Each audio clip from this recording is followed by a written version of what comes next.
চলে যাওয়া মানে প্রস্থান নয়, বিচ্ছেদ নয়।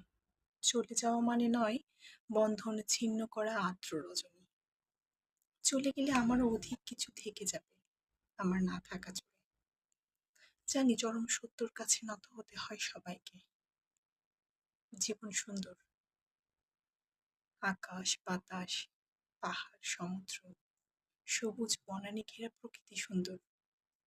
সব থেকে সুন্দর এই বেঁচে থাকা। তবুও কি আজীবন বেঁচে থাকা যায়? বিদায়ের সেহনায় বাজে, নিয়ে যাবার পালকি এসে দাঁড়ায় দুয়ারে। সুন্দর পৃথিবী ছেড়ে এই যে বেঁচেছিলাম, দীর্ঘশ্বাস নিয়ে যেতে হয় সবাইকে অজানা গন্তব্যে। হঠাৎ ডেকে ওঠে নাম না জানা পাখি, অজান্তেই চমকে উঠি। জীবন ফুরলো নাকি? এমনি করে সবাই যাবে, যেতে হবে।